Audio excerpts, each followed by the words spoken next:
Good evening, everyone. Welcome to episode 140 of Into the Outer Realms. I am your interstellar host, Joey Medea, taking you into the outer realms where the paranormal and the supernatural are the normal and the natural. We're talking about one of my favorite subjects tonight. I have my collection of buttons that I've collected over the years from Point Pleasant, and I've got my Mothman search team t-shirt on. No, I usually wear my Mothman Scully, but I left that off tonight. It's a little warm in the studio. So I'd like to welcome everybody. We are going to try to keep this to an hour just above tonight, but my guests are very interesting.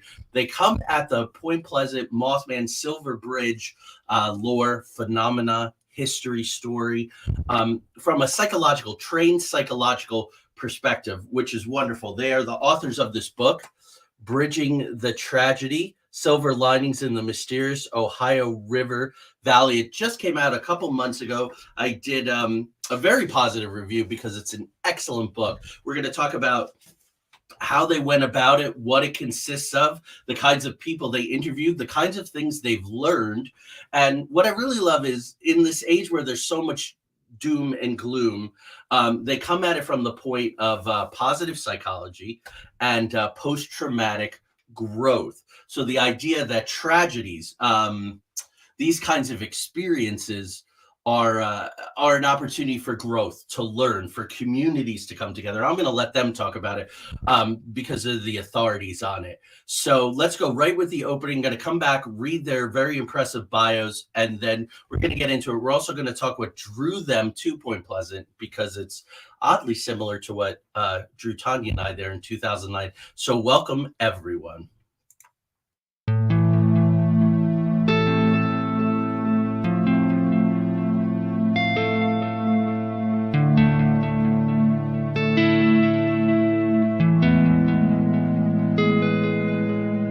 There exists a realm beyond our wildest dreams, a realm beyond reality that the gatekeepers and guardians have always told us consists of nothing but tricks of the eye, weather balloons, swamp gas, sand cranes, fairy tale myths of monsters, crackpot conspiracy theories, and desperate cries for attention. We know this realm exists, and it's just beyond the horizon. The preset path, the well-worn walkways where the cynics want us to stay.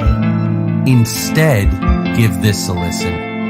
Put on your headphones, adjust your volume, close your eyes, and fasten your mental seatbelts, because the twilight-tinged turnoff from reality's alluring highway is looming just ahead.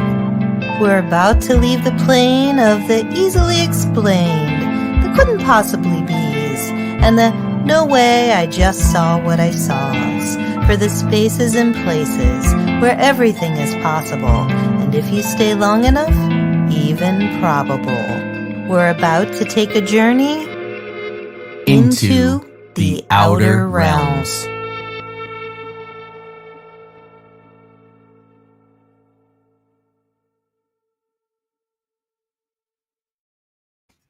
All right, so the timing of all this is terrific. If you were to look at any polls, talk to anybody who's in this field, who's interested in cryptids and the like, Mothman is bigger than Nessie, Bigfoot, Dogman. Speaking of Dogman, we lost Linda Godfrey yesterday. A wonderful journalist, a lot of integrity, worked on the Dogman for years and years, and she will certainly be missed. So I want to mention that.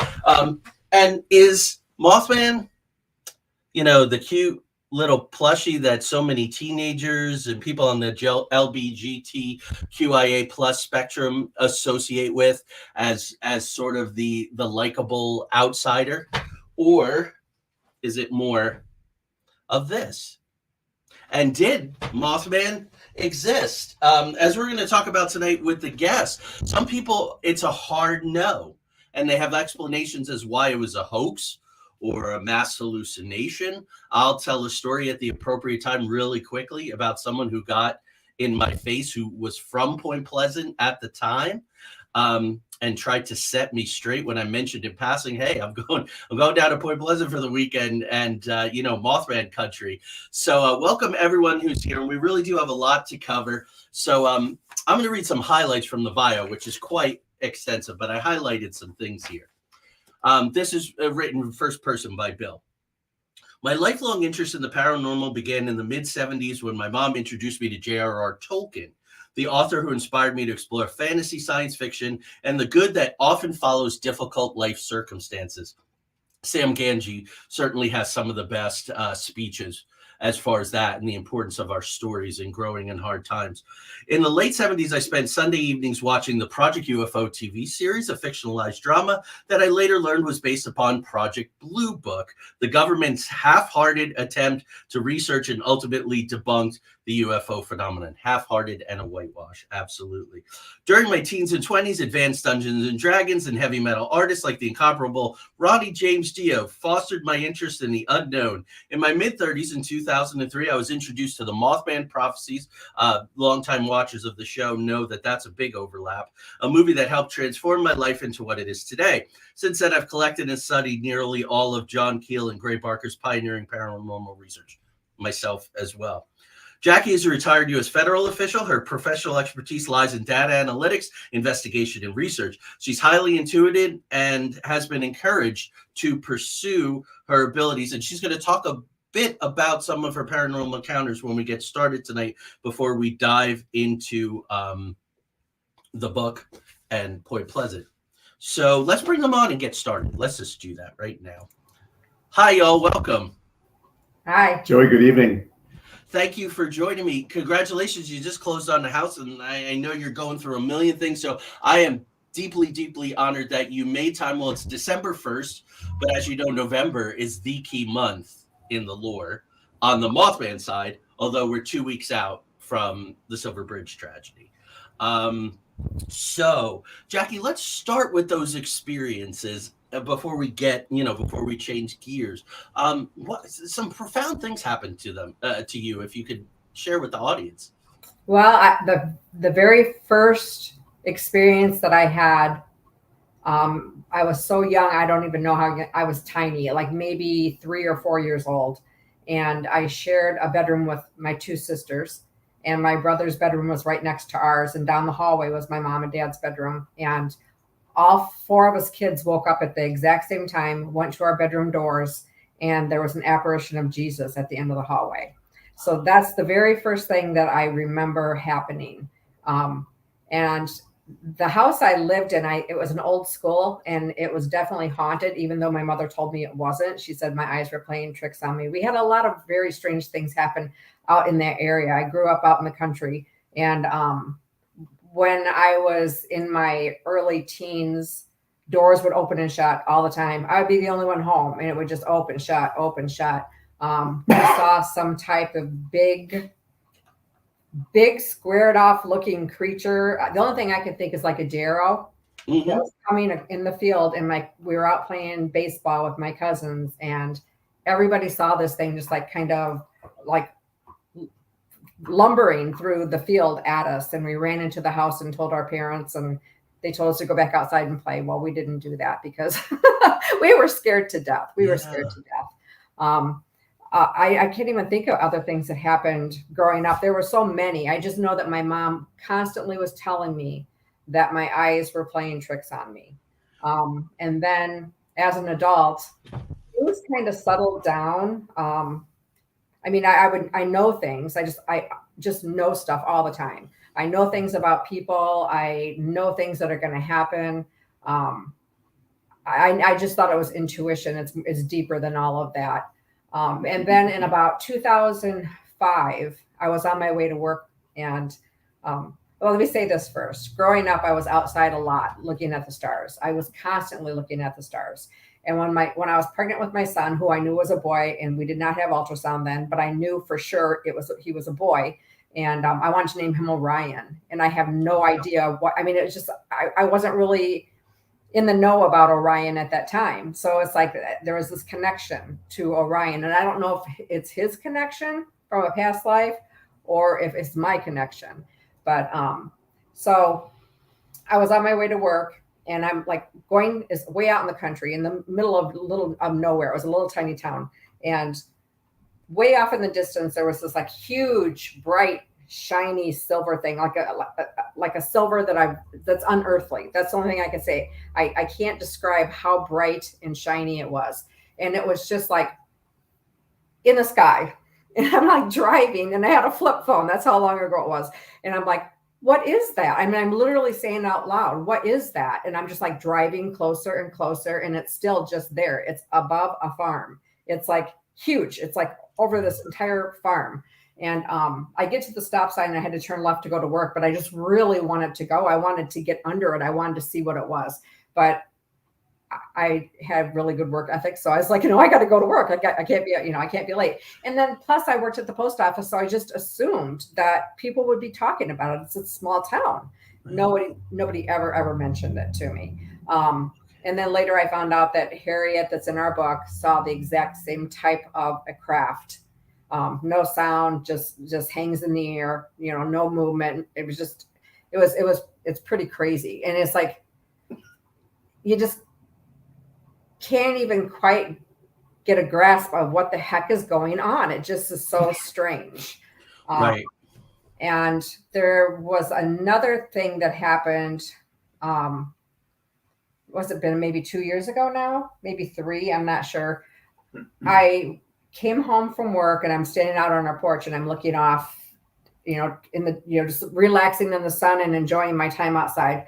And I see all of these, it looked like bubbles, like somebody is blowing bubbles, but they weren't popping, and they weren't like floating off in any, they were like dodging this way, that way, this way. I mean, it's just like really weird. So I literally got down and walked to see if somebody in the neighborhood or around a bush or something was blowing these bubbles. You couldn't see where they were coming from. There was nothing.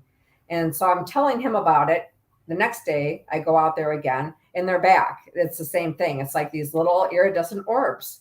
And he goes out to look at them with me, and he's like, you can't see them. I'm like, how can you not see them? They're right there. So just that kind of stuff. I have that kind of stuff happening a lot.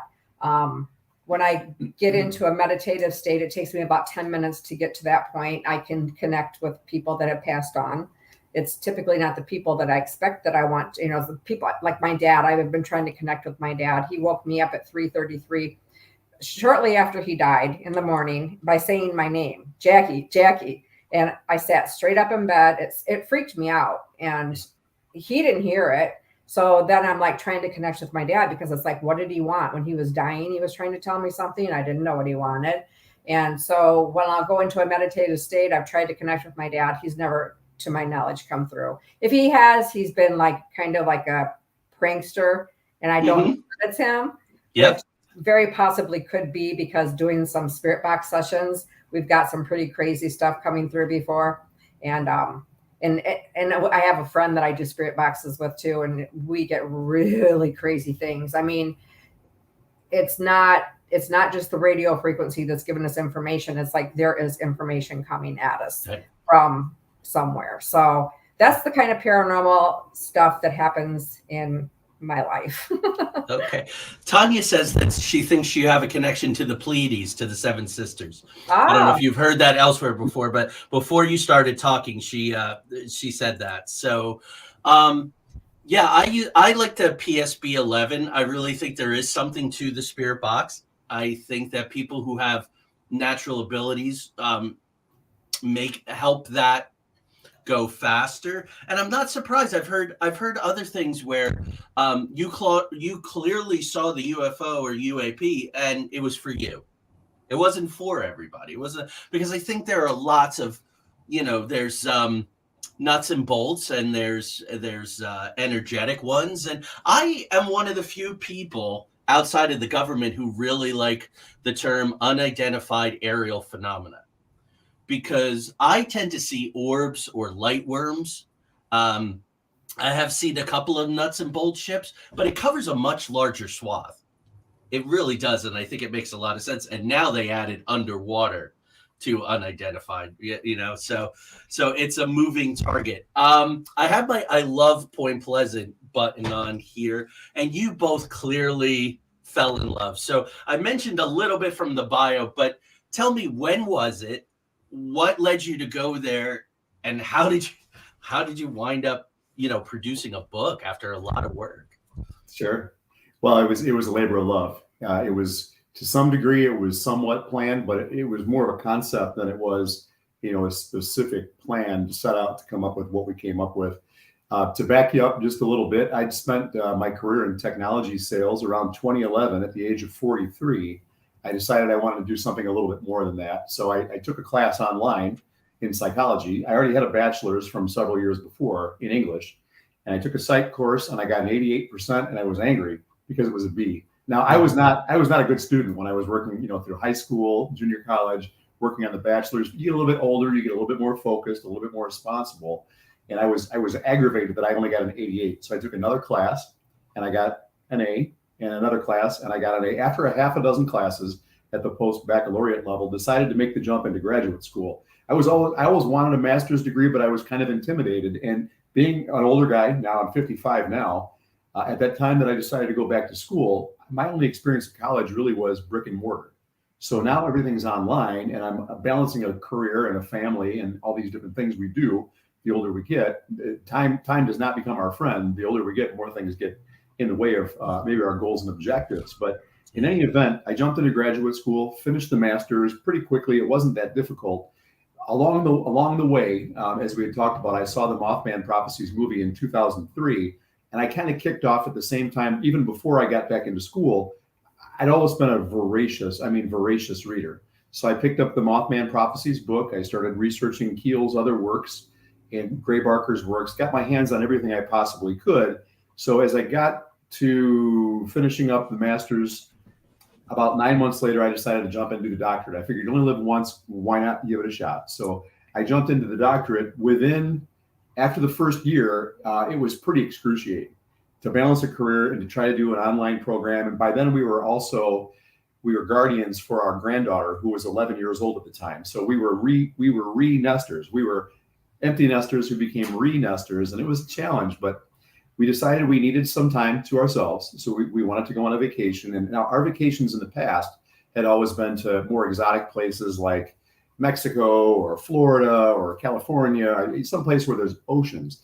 Jackie asked me in 2016, she said, "Where do you want to go for vacation? We need to get out and do something together because we don't know each other anymore." And I said, "Let's go to Point Pleasant." And she kind of looked at me and she said, "Oh, okay, but you got to throw the Serpent Mound in there too. We're going to go to the Serpent Mound first." I said, "Oh, all right, let's do that." So the 4th of July weekend of 2016, we headed down to the Serpent Mound. We checked that out, spent the night, and then I hightailed it up to Point Pleasant. And the whole way to Point Pleasant from Peebles, Ohio, I'm literally almost euphoric because I'm going to show up in this town that's been mythical to me for the last 15 years. So we pull into Point Pleasant, and it is idyllic. I mean, it's beautiful. There is not a cloud in the sky. It's about 80 degrees outside. Just gorgeous, but it's a little bit after 5 o'clock. So everything downtown Point Pleasant, which is not much, Right. was shut down. Everything was closed down. We looked into the museum. We saw the statue. We took pictures of the statue with each of us in front of it. And then Jackie kind of wandered across the street, and she was looking inside of this little restaurant. And she said, "There's a little lady inside that restaurant, and I think she wants to talk to us." Now, as Jackie was just sharing with you, things come to her. She feels things. She just gets stuff. She puts it together, and she could tell that this lady wanted to talk to us. So I just followed suit. She had a little convincing to do, but I followed suit. We walked in, and sure enough, we started chit-chatting with Carolyn Harris. And she was so kind and so polite and cute, in a 1960s kind of way for a 70-plus-year-old lady. So sweet, so endearing. We just sat down and started visiting with her, and she started looking familiar because not only had I been reading all the books on Mothman, I'd also been watching all the documentaries as well. Right. And I said, "You know what? You look familiar to me. Do I know you from a documentary or two?" And to which she said, "Well, I've been in 16 to 17. 16 or 17 of them." So sure enough, this is Carolyn. So we get to visiting with her, and I think it was that first night. She also told us that she'd tell us anything we wanted to know about that 1966, 67, but she didn't discuss the bridge because she lost her young son in the bridge disaster. Right. So obviously we didn't press. There was a gentleman who was in the restaurant with Carolyn when we stopped in. His name is Mark Griffith. Mark is also in our book. In fact, I was on the phone with Mark not 5 minutes before we jumped on here with you. We talked nice. regular. We were still friends. We talked to him on a regular basis. But the long and short of it is, here we built up this whole legend of Mothman in our minds. We'd done everything we could to research it and know about it. Then we went to Point Pleasant and we fell in love with Carolyn, and we got to be good friends with Mark. We met Jeff Wamsley, who is a total class act, become a good friend of ours as well. And we really thought it was going to be a one and done kind of a thing. But I'll share with you, about 6 months later, not even 5 months later, on Christmas Eve, we were driving to Jackie's mom's house. And I said, Carolyn gave us her phone number. We've never used it. I said, I'd like to give her a call and see if she'll let me write a story about her. And so Jackie said, that sounds great. Yeah, why don't we call her after the first of the year? So we went to dinner. We hung out, did the Christmas thing at my mother-in-law's, came back home. The next day, Mark sends me a message on Facebook. Hey, guys, Carolyn had a heart attack. She's in the hospital. It doesn't look good. And the next day, Carolyn passed away. So here we met this lady who we spent pretty much part of every day with, the 4 or 5 days we were in Point Pleasant, our first trip. Fell in love with her, made plans to finally write something about Point Pleasant, maybe through her eyes. And then that was dashed. And we were crushed by it. I mean, she felt like a long lost relative. As I'm assuming from our conversations, she was that same to you as well. But that kind of kicked off our desire to go back to Point Pleasant. And it took the next several years as I finished up my doctorate and kept thinking about what to do with this. When the doctorate was completed in 21, I needed another project. Yeah. And we came up with the research questions that are in the book. And that's kind of what kicked off the whole thing. Wow. So yeah, Carolyn was one of the first people we met. Our audience knows, and I don't want to spend time on it tonight, but Tanya and I had a profound experience there. Saw an interdimensional on 62 coming back from the igloos. There was a guy, you would have loved him, Bob. We've lost a lot of people from there over the years, but his name was Bob Landrum, and where the coffee grinder is on the corner opposite the he had a little shop called The Point. And he gave us a map, and I described Bob Landrum as being a cross between Johnny Cash and Elvis. He was very cool. He had the cigarettes rolled up. He had the DA. It was very cool. Talked very low and said, we'll show you right where to go and all that. And gave us some sage because Bob was under the belief that it was an old native burial ground, which you hear from some people. There's all kinds of lore. And we had a very profound experience that led us to Rosemary Ellen Guiley and John and Tim Frick, who you may have met in your travels. And we met Jeff. And I've written now 2 plays about the place, designed the Mothman Museum escape room. It changed everything for us, so much so that in 2014, I'm going to write a book called Mothman and Me, how a 7-foot, red-eyed, black-winged cryptid profoundly changed my life, because it did. You talked about the documentaries. We got a call from a producer in England. I think we were living in North Carolina at the time. It's probably 5 years ago. And over an hour and a half went through our entire story in detail. And at the end, she said, so how did it turn your life upside down? And I said, we get that question way too much. We were just ready to publish our first book and had done this 2-year investigation of a haunted library. And we're really starting to come into the field as researchers after a long apprenticeship with Rosemary. And I said, it didn't. We met amazing people. I love Point Pleasant. I write about it all the time. Carolyn is immortalized and as well as her diner in my fiction books. I have a character that's based on her in a fictitious town. It just, when I was reading your book, I said, oh, other people who you don't go to Point Pleasant and leave and forget about it. It takes you in and you're part of the family. Well, the interesting thing was a couple of years later, someone called us and said, you got to watch this Mothman documentary. It's on the show.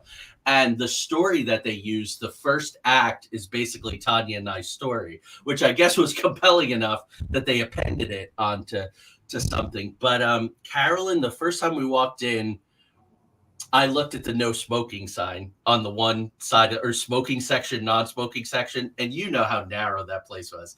That cracked me up. And she was beautiful, wonderful. She so resonated with the place. So For me, it's very intriguing. I want to turn it back over to you, of course. You have a tiny town of 6,000 people. You have 20-something churches, and you have one bar. It's the 1960s, small kind of blue-collar working-class town, very strong American values. And they have this 13-month period, right? November 15th to December 15th, exactly to the day, 13 months, where Mothman is seen. Now, Mothman was seen prior, of course, but the Scarberries and Mallets are November 15th, and then the Silver Bridge collapses. In the intervening, there's MIBs. There's John Keel and Gray Barker, who was a crazy, crazy character, Gray Barker. Definitely a trickster, which you encounter in this field all the time. How much did that draw you to, like, how did a little town like this have the Battle of Point Pleasant, Cornstalk's Curse, which is BS? We can talk about that. They put an astronaut out in space from that little town. How much of a draw was that to you, that this place, something's going on here? Well, it was the mythos. I mean, it's the story, it's the history, it's the legend of Mothman that brought us to Point Pleasant the first time. Yeah. I mean, that's what brought us the first time, because I unlike Jackie, I've not had any paranormal experiences, unless you count some things that happened in the last 90s, which I really chalk up more to relational distress, and sleep deprivation and lack of eating correctly, that I was almost hallucinating because I was so out in left field. So if that was a paranormal occurrence that happened then, I'm not confident that I could state that I believe that it was. But I've not had the experiences, but I've been, like I mentioned, just a voluminous researcher in terms of getting my hands on something, digging into it. Nothing's ever pulled me the way Mothman has. And I would consider myself to be a paranormal enthusiast. I'm very interested. I'm very open-minded. And this legend, having watched the movie, having found out that it's rooted in a community in West Virginia, which I'd never been to before, it just has all the different elements. Like you mentioned, you've got Men in Black. There were the UFOs. There are the lights in the sky. There's all these crazy things, poltergeist activities. There was a rumored serial killer who was on the loose in the area as well too, which I don't know that I picked that up from the Mothman prophecies or from other reading, but in any event, there was so much crazy stuff going on there. It's something you have to check out if you're even interested. So for us to show up there, and then because of the legend, get there, check things out, have a good time, and just really get to know some of the people. What really brought us back was the closeness of the relationships that we were able to build in a very short period of time with some really down-home, genuine, wonderful people, Carolyn included. And then losing Carolyn and realizing how short life was, and going back the next time, having dinner with Jeff, getting to know him just a little bit better. Every time we've gone back, we've made legitimate new friends. They're not just acquaintances, they're friends. And we keep up with them on a regular basis. It's the people of Point Pleasant who bring us back. Right. And I agree. That's why I wanted to write about it. The very first time we went there, I said to Tanya, I'm going to write about this place. I'm going to write about this place, but I'm going to wait a year. And we made trips back, and I know what you mean. There's just so much there, which is amazing. So like I always say, and I wrote it in my book review, and I've really come to believe it. And I think it's a line in the musical and all. Point Pleasant draws with an almost measurable magnetism all those whom it needs to tell its story. We don't know the same people, but we know some of the same people, certainly. And it's just that lifelong friendships. And it was excruciating for people not being able to go to the festival for 2 years. It was like not seeing your family for 2 years. It's painful for people, which is amazing. So what's amazing about your book is I have a very extensive library about the history of Point Pleasant, just the mundane history, which is really anything but mundane. But just the history from the very beginning and the founding, and the French claiming it by sailing up on the river and burying a plate, and, Battle of Point Pleasant and all of that, to the Mothman, which is from the outlandish to the very, very sobering. And then the Silver Bridge, And there were two sisters that used to work at the River Museum before it burned down. They're no longer with the River Museum and its new incarnation, but they were authors on a wonderful book about the Silver Bridge. Very academic, very sobering. But then your book comes along, and boy, I was excited when I heard about this. A psychological study of people who were either lost someone on the bridge, but were children and in proximity at the time. Can you take us through the criteria when you decided to do the study? Yeah. Do you want me to do that, or you want to? Sure, go ahead. So really, the whole thing began, and I'll share with you. Let me take you back to 2016 again. Yeah. So we got to be friends with Mark Griffith, and it was funny. Carolyn told us, she said, "You're never going to get rid of him now." And she was 100% dead on about that. And we love Mark. Mark's a great guy. Yeah. But we sat down, we got to visiting, we found out we had similar spiritual beliefs, religious values, things of that nature. And he sat down and he told us, he said, when I was younger, I had a couple of daughters and they both died. And they died within, I think, a week of one another, or 10 days of one another. So as we got to know Mark more, and this is the very first, I think, day that we had met him, he went back to his car and he got this poem out that he wrote about his girls. And it really, it struck a chord, because, I mean, for any of us who are parents, that's the worst possible thing you could ever experience. But he told us about, losing his twins and having vision that they're up in heaven and dreaming, that God's talking to him and telling him his girls are good and his girls are communicating with him in some way, shape, or form. But I chose to interview Mark in 2019 just to interview him about his experience. And this had nothing to do with the book. I wanted to talk to him about his life and about, he lost his brother at a very young age and he lost these girls as well. And so we did like an interview with him, and I still have that. We've transcribed it and I've saved it, but we've not done anything further with it from that point forward. But I knew then, as I was formulating the idea to be able to do this book, that Mark needed to be part of that book. He had to be part of that book. So we asked him, and I said, Mark, this is the first day we met him. I said, I'm going to write a book. I want you to be in it. Are you open to that? He said, absolutely, I'll be in that book. So over the course of the next several years, he was our interview number one. So we coordinated our interviews. They were during COVID. It was 2021. We drove out to Point Pleasant. What we did was we got a hold of Mark, said, hey, Mark, we're going to come out. We'd like to interview you. And by the way, do you know of anybody else who might be interested in interviewing for our book? And he said, you know what? I got a friend. His name is Rick Handley. I've known Rick for many, many years. He said he's a great guy. I think you guys hit it off really well. Why don't you send him a friend request? I'll let him know you're getting a hold of him, and this is what you want to do. So we talked to Rick, and sure enough, Rick was on board. He was interested in doing it also. Well, we also, at that point in time, before we kicked off, really advertising for people, we pinpointed 3 people we wanted to get a hold of because we felt they were more tightly knit to the community than we were. And number 1 was Jeff Wamsley, of course. So we contacted him. Another one was Steve Ward, who now works for the Mothman Museum. Right. And the third one was Andy Colvin, who's written extensively and published about Mothman for the last many years. So we contacted the 3 of them. We'd already known Steve a little bit because we met Steve, and of course we knew Jeff as well too. We didn't ask either one of them really to be in the study at that point because Steve didn't really have any experience firsthand with the bridge disaster or the Mothman. And Jeff, we just figured was too busy, and we didn't want to impose on our friendship and try to get him to do something as a favor to us. It didn't seem like the right thing to do. We did want Andy though, because Andy had experiences back in the 60s, not in Point Pleasant, but in Charleston.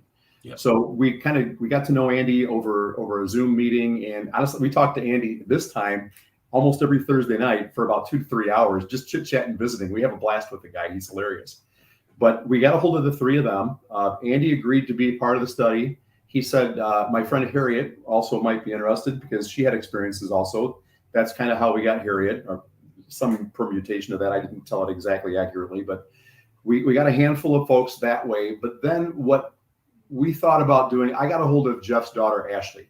And I said, hey, Ashley, can you maybe help us cast a wider net here? I mean, to do a grounded theory study, which is the way we did this, I need to have 8 to 12 different people to interview. And we've only got like a half a dozen right now. We need more than that. She said, why don't you get a hold of Beth Surgeon? She is like the editor-in-chief of the Point Pleasant Register and the Gallup Police Paper and the other one.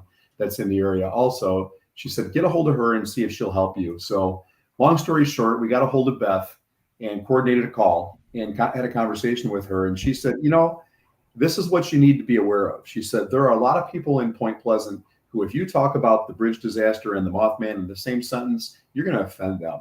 She said, you can't do that. And so what I expressed to her was, our goal is to have 2 sets of questions. And for people who are interested in both of them, we'd love to have their feedback. If it's just one or the other, we'll just shut it down and we won't even ask them questions that are going to cause trouble for them. Right. So after having a 15, 20-minute conversation with Beth, she agreed to help us out. Not only did she help us out, she posted an article in all of her newspapers on the front page. It took up the front page and half of another page, would not charge us a dime for it. And that's how we got Linda Lane. That's how we got Jimmy Wedge, who arguably is the centerpiece of the whole book. And we got Charlene Westwood that way as well. And then Linda, after interviewing her and her getting comfortable with us, introduced us to Marva Bailey. So we went back a few months later explicitly just to interview Marva. So that's kind of the way that whole thing came together.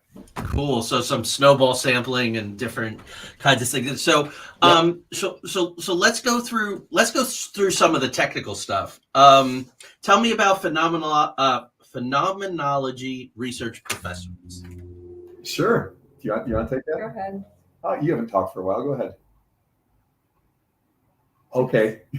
I just got the eye, so I'm supposed to talk about I'm not feeling so hot. Jackie's she's feeling a little bit under the weather. But so what we decided to do, when you go back to school later in life, like I did, and you're already an established professional in a different career, it's a little challenging to make a switch. You get to the point where what's expected of you. Your income gets to a certain level. You have a lifestyle expectation. You can't just jump ship and go 100 miles an hour into something else unless you have an inheritance or you've done really well in the stock market. So I have either one of those things. So what we decided to do was, in addition to what I do professionally, which is a career in technology sales, and Jackie now is a retired postmaster and business owner operator, was we wanted to spin up another entity that was going to allow us to be able to investigate things that are paranormal, at least have an element of paranormality to them, and then approach them from a psychological perspective and apply, real rigorous methodology behind that. So we spun up a 4th business, which is called Phenomenology Research Professionals. The goal with that is to be able to do exactly what I just spoke of, is to interview people who have had extraordinary experiences that are not entirely explainable, that have impacted their life to a certain degree, that perhaps have produced trauma, because post-traumatic growth is a passion of ours as well too. Then to be able to look again at the flip side to see what good has come of that. So we wanted a vehicle to be able to do that and to do it from a corporate standpoint. That's how we came up with PRP, Phenomenology Research Professionals. Okay, great. So I am going to quote you, but this is actually from the newspaper article. But Bill, who has a PhD, is especially passionate about learning how people and communities often thrive by overcoming trauma and adversity. What drew you to positive psychology and post-traumatic growth as opposed to, the gloom and the sexy trauma part about ruined lives and all this? As you were reading the original part of my bio from the book, I learned at an early age, and I grew up, mom and dad were divorced when I was 6. I grew up with my mom being the sole income provider and my great-grandma's Social Security check. She lived with us too. We didn't have anything. But when you don't have a frame of reference to be able to compare it to, you don't know the difference. So as I got older, I started realizing my friends' parents could afford to buy them cars at 16 years old. I needed a job if I wanted one, things of that nature. You kind of grow up, not necessarily with a chip on your shoulder, but maybe with a little bit of an attitude like I've been deprived of something. Mm-hmm. But getting a little bit older in life and facing some different challenges, one of them being a single dad. I was just a single dad in my 20s. Going through my own struggles with different things that we deal with, early stages of life, drinking a little bit too much, partying a little bit too hard, doing stupid stuff and reaping the consequences of that, but then turning it around with the help of others and community support to be able to get to another level and to get away from all the nonsense. My life in my late 20s turned around entirely. And as a result of that, I was able to get into a career field where being positive and staying focused on positive things and continuing to do things even when in sales. I mean, sales is a tough gig. Yeah, and not everybody's cut out for it, but it works for me. But I have to maintain a certain level of positivity. So having a passion for people, I'm really more people oriented than I am money oriented. I wanted to segue over into studying something that supported what I already believed, and that is that we can accomplish, we can achieve. So I started studying positive psychology, really through the help of a mentor, a very close family friend of mine. He was really focused on positive psychology. So he got me introduced to Mihaly Csikszentmihalyi, who is also the co-founder of Positive Psychology with Martin Seligman. And the two of them have written some extraordinary books that really focus psychology away from pathology, but into what they call apathology, which is the science of what goes right in life. So it's really more of a matter of taking a look at, okay, I've been punched in the mouth by life, but I can get up. And maybe I need Jackie to help me get up, but she's there. And that's a plus. What else is on the plus side? Focusing on that stuff and being able to kind of come up from the ashes and grow, and not just overcome the obstacles, but really to thrive, not in spite of them, but because of the experience of going through them. Because there's nothing like experience in life to be able to catapult us to the next level if we approach it correctly. Right. That's wonderful. You know, I thought one of the big gurus of this positive kind of stuff from the entertainment world right now is Matthew McConaughey, of course. And there's that great story of how he got this chance to do this little walk-on Dazed and Confused, turned it into this big part. And he has the famous thing where he drives up and he says, all right, all right, all right. And how he did that was he had the guy think of the three things he has. He has a cool car, he has his youth, and he has like a third thing. So he's good. And that's what that reminded me of. It's amazing. And I think what makes this work is that approach. And a little later we'll talk about why I think it's important in the larger world of the studies and where paranormal and supernatural is going. I was impressed. I have several different businesses that I run, and one that I've been running for almost 30 years is I'm an academic editor. So I'm constantly editing APA papers, like a Bible. I have a new dissertation I'm doing for a theology student next week. So I'm very, very familiar with format, with style, all of that. And there were some things that really kind of blew me away. I think, and let me know for sure, but I would guess your colleagues in the psychological world pick up the book and they're familiar because it's laid out in a familiar way.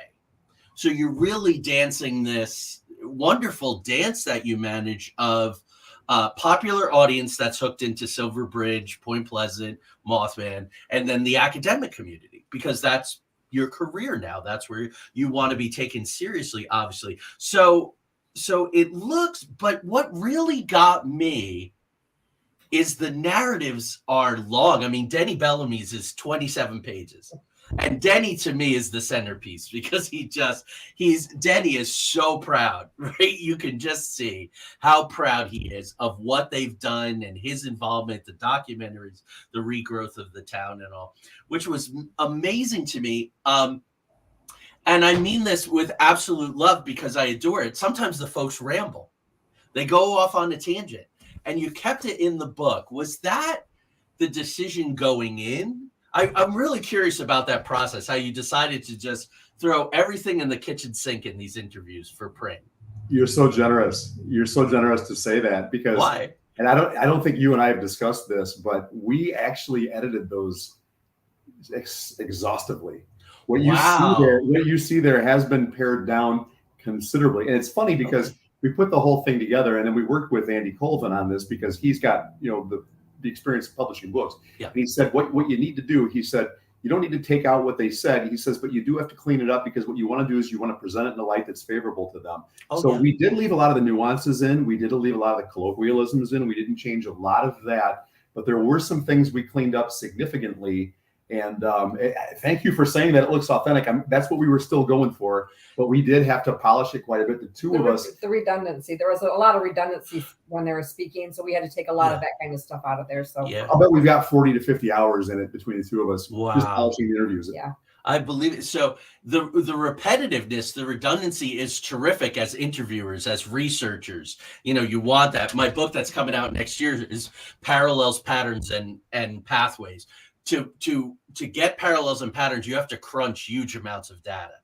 I mean, this book is like my magnum opus, and it's going to be big, and you have to read so many case studies. So, okay, so even better. So the places where you do allow them to ramble, to go off script a little, was that intuition? Was that that's even more amazing to me. It was entertaining. It was. With Jenny. Jenny is such an entertaining person. Yes. That I know I didn't feel like it was right to deprive the audience of all of his knowledge and all of the things that he had to share.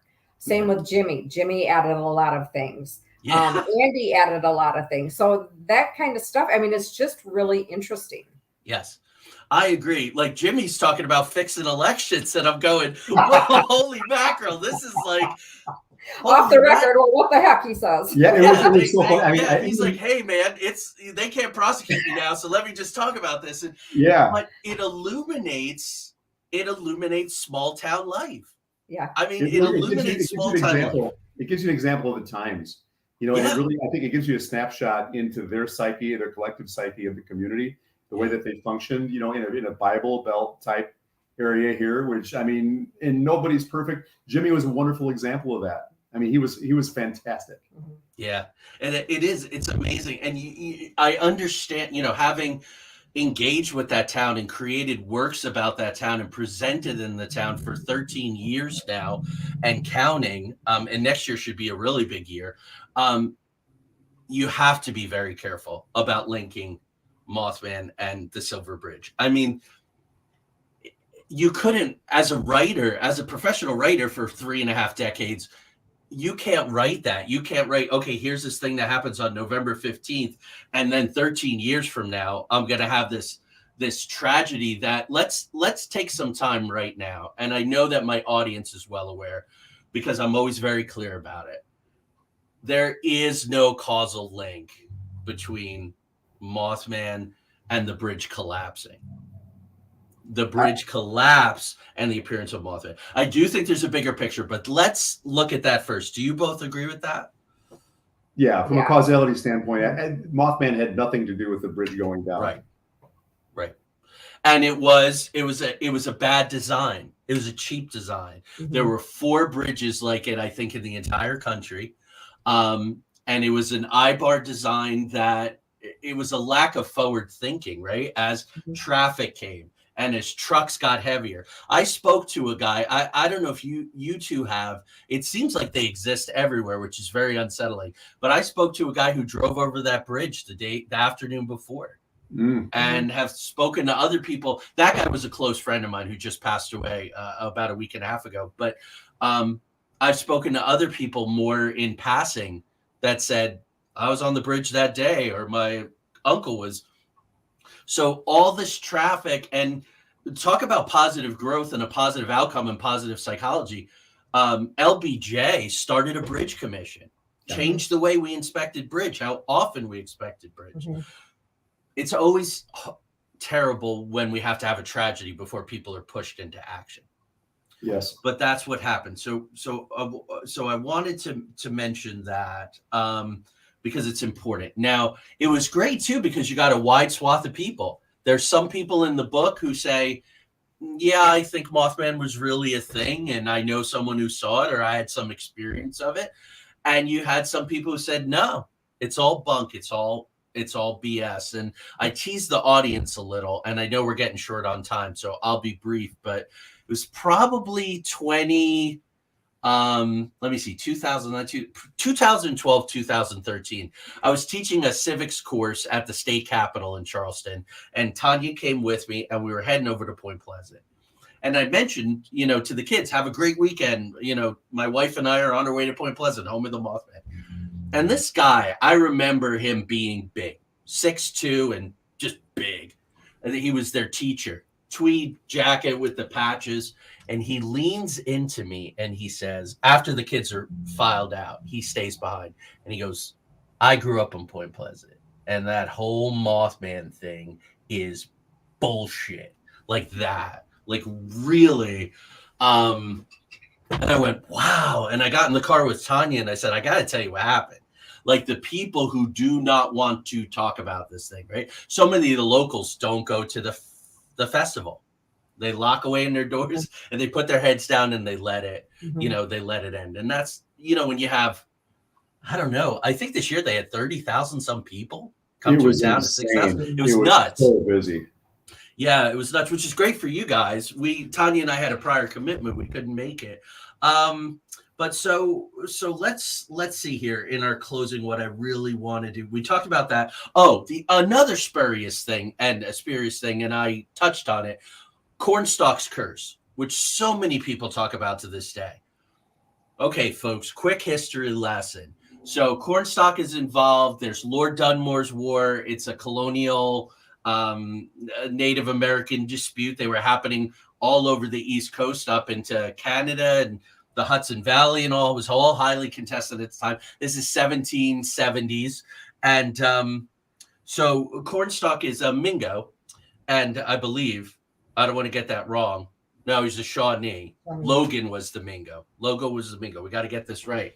And he's taken captive, and they bust in the door and they shoot him. And there was a play for the 100th anniversary of the Battle of Point Pleasant where the playwright, and I'm a playwright, we sometimes want to embellish, created this Cornstalk curse. And that's why the Silver Bridge. And that's why the Mothman, and that's why economic disaster, and that's why floods, but it's all bunk. And so it's been an interesting journey over the past 13 years to go, this is interesting enough. This is so one of a kind enough without embellishing, without, I don't believe the stories of Mothman being on the bridge, nor do I believe the guys in the checkered shirts being on the bridge the day before. There's all this weird law, but let's get back to it here. What do you think about the idea? And I incorporate this into a lot of my work. Mothman Prophecies was originally supposed to be called the Year of the Garuda. A Garuda, a Thunderbird being these harbingers in Hindu mythology and Native American mythology. And I have really latched in my work to the idea that maybe he was a harbinger. Maybe he came because the energies and what's your position on that, the two of you? Well, when talking with Susan during the interview or after the interview, I'm not sure if it's in her interview or not.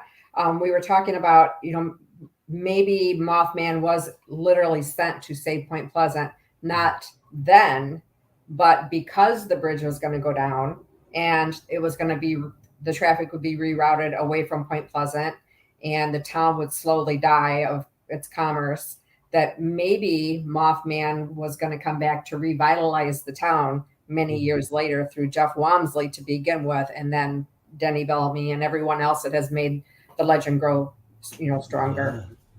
Yeah, and that I cover that in some of my work, which I can't talk about in detail, and I don't want to take time away from all of you. But that's what it is. I mean, we wouldn't be talking right now. All the people that you met, all the lives that Carolyn touched. And I want to say that, we just passed Thanksgiving. Carolyn would open her restaurant and feed people on Thanksgiving. She was an absolute beautiful soul. Jeff is an absolute class act.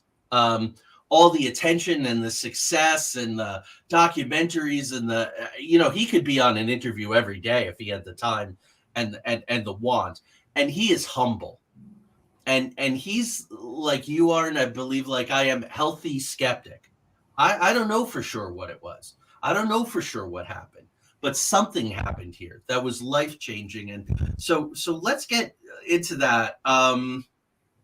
Let's get into that as we're getting because they talk about what you learned from the data when you sat down and started to crunch it and code it. And sure. So taking a look at the process, and for anybody who's not familiar with it, it's rigorous. It's time consuming, but it was fun. I enjoyed it. we basically took a look at each one of the interviews. We uploaded them into a software called Atlas TI. And if it's something that's able to automate coding, then that's something that's beyond me, because I did it all manually. I uploaded everything in, and then I just began extracting meaning units from each one of the lines that each one of the participants stated, and pulled out something that sentence or that paragraph said to me. And so as we did that, we went through the first process of the 11 interviews. We pulled out, I think it was 2,260 initial codes. 95. 2,295 initial codes. From that point, the next step is known as focused codings. That's where you're looking for larger themes, things that are more similar in nature. And so we filtered those 2,295 initial codes down into 110 focused codes, which gave us categories. And from that point forward, you kind of go back to the initial codes to review what they really meant in terms of their greater meaning in the focused portion of things. And then the next step is theoretical coding. And that's where you go back and take a look at established theoretical premises about similar things, when it came to post-traumatic growth.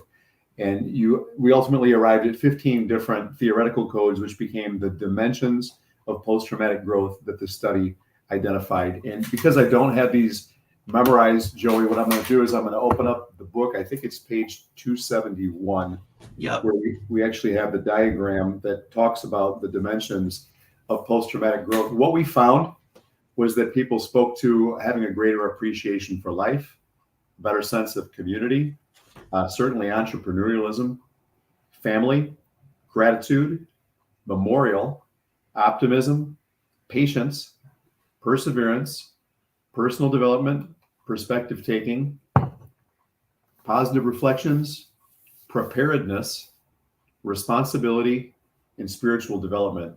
Those are the things that came out of the 11 interviews, the greater themes that emerged as dimensions of post-traumatic growth. Right. And the one that really glows for me is optimism. Yeah. Because some people, without taking the journey of the book and believing in what you believe about positive psychology and post-traumatic growth, they wouldn't believe that anything optimistic could come out of it. And they are. I mean, the town is thriving. I mean, when we went there in 2009, there was a season. It was a fairly narrow season, and then the season began to grow. And in the last 4 or 5 years, you go there on any given weekend, even in the winter, and you might be challenged to find a parking space. The interest is high. The respect is high. As Charles, my dear friend Charles Humphreys, who ran Main Street for a long time, and now there's a great guy, Chris Reiser. I'm sure you know him. Chris is a great guy because it draws people. It draws good people. Is just amazing to me. So that optimism thing is huge. And then Jaci, I was thinking about what you said about Susan, and I, he came so that there would be something to reflect back to, because, in the outer realms where it's just the normal and the natural, time and space break down. Mm-hmm. Tanya and I have seen it in the field all the time. But we lost 2.5 hours that day that we had our experience. Lost, I put in quotes. I mean, time just bent and behaved in a different manner. What I really want to say before I let you go is that in the larger picture, I've interviewed and have become colleagues with a lot of people who talk about near-death experiences, out-of-body experiences, abductions and contacteeism, which of course as an experiencer I'm very into, and ghost and spirit communication, where the growth is off the charts. Their life is changed. Their values change after these experiences. So I think what you've taken in the micro with this tiny town of 6,000 people and something that happened, 60 years ago, you're tapping into a zeitgeist, into a truth that's really growing now, that's so important. So is your work going in that direction to go, okay, it happened here in Point Pleasant with these phenomena. Now we want to look at other so-called paranormal phenomena and see if the same thing applies? Well, actually, after our presentation, or at the end of the presentation at the Mothman Festival, we had our final slide and we asked for help from the audience to give us a direction on what we should do next, because we have all these different ideas of what we can do that involve post-traumatic growth, and was not planned at all. But one of the things was paranormal activity, sexual and physical abuse, and post-traumatic growth. Yes. And I started sharing the story and why it's passionate to me. And I shared the bedroom with my sisters, growing up. Well, my one sister, my mom and dad moved downstairs to a bedroom. My oldest sister moved into mom and dad's room. And then my sister Sue and I were in the bedroom together. And it wasn't until probably 3 or 4 years ago that I said something to my sister Sue about seeing heads on the dresser when I was young. Yes. And she saw them too, but I didn't know that she saw them too until just, a few years back.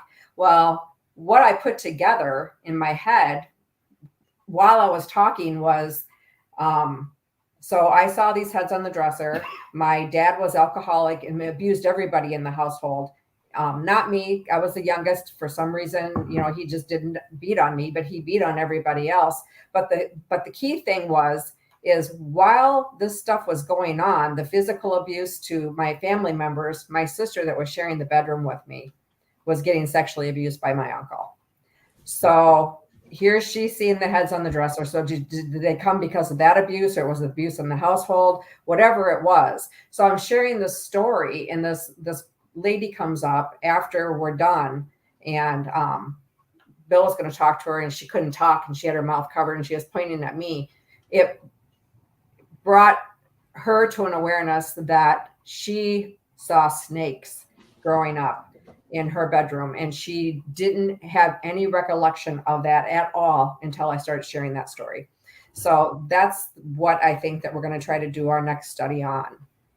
Well, I thank you, because there are people, colleagues, and people very close to me who have had all kinds of experiences, ghosts, spirits, abduction, contactee, and there is a pattern of physical and sexual abuse. Mm-hmm. It's very, I've been studying shamanism for about 30 years, and it's very shamanic to me, that opening, the crack and the light gets in, something, receptors open up, something happens, possibly help comes. So I'm rooting for you on this project. I think, wow, that will do. When we put out our book about the web library, everybody said, it's a very particular place. It's a building in a small town in North Carolina. You're only reaching, and things could be extrapolated out, and things could certainly be extrapolated out here. Our second book was for anyone who's dealing with hauntings in their homes and how to deal with them in a productive way. And that's what I feel like. You're going from the micro to the macro, and you're just going to help so many people. Jackie, I know you're not feeling well. You both just closed on your house, and you're probably exhausted. I'm grateful on about 10 different levels that you're here with me, the work that you're doing. Tanya and I feel like we're kindred spirits with you. And I hope that we'll all meet up in Point Pleasant someday and, talk about Carolyn. And I love to watch the barges and the tugs on the Ohio River. It is a spiritual experience. I don't know, Joey, you probably can't see this, but behind us, I've got a giant portrait of a tug going down. I think it's up the Kanawha River. We've got 2 more of those in the house right now, and Jackie's already told me, I don't know where we're putting them in the new one. They're coming with, I just don't know where they're going to go yet. See, Point Pleasant draws together the people it needs to draw together. It happens yet again. I mean, I am a go, a million miles an hour guy. And when I sit at that river, I don't want a cell phone. I don't want conversation. I don't want the next, screenplay deal. I don't want anything. And I can sit there for 2 hours and just watch them turn. Hey, on that note, Joey, I got to tell you, the night before the festival on Friday night, we didn't know that Andy Colvin was going to come support us at the festival. He came to the festival to help us, which was cool. Super cool. But he shows up in his 72 Chevelle, which is it's a Survivor. He just bought it like a couple months before that, drove it over from Columbus. And we sat on the Gallipolis side of the Ohio with him and with Linda Lane and with Marva Bailey. So it was 3 of the people we interviewed for the book, and then Jackie and me just sitting there right there on the river. And we're all friends today. I mean, we're close friends. And like you said, Point Pleasant pulls those people together that maybe it wants us to get together because there's a greater purpose we're supposed to be serving, and we can collectively do it where we can't individually. Right. I mean, that's what it is. I mean, it takes a village, and for Point Pleasant, they've pulled in a huge. I mean, you mentioned Steve Ward. Steve was one of the first people we met in 2009. Just good people. So I'm going to release you because we could wind up talking all night, and I want to keep my promises. I want to thank the audience. I want to thank you guys. I know that you're into Point Pleasant. You've been watching the show and all of our episodes and everything we're doing. So please get this book, available on Amazon, easy to get, Bridging the Tragedy. Your collection, you can have all the Keel and Barker, Jeff Walmsley books, and the Brent Rains's great biography of John Keel. If you don't have this book, your collection is not complete, I'm telling you. And I never tell you anything. So go out and get this book, and let's talk about it and spread the word. Encourage and support these fine people, because wow, physical and sexual trauma and the paranormal, that's going to be big. It's going to be big. So thank you so much, both of you. Thanks for having us on the show. you. This has been a great conversation, Yeah, Joey. it has. All right. It's been great to meet you. Thank you so much for bringing us on and writing the glowing interview that you did. We can't tell you how much we appreciate that. And we definitely have to get together in Point Pleasant. Absolutely. Yes, we definitely will. So God bless in your new home.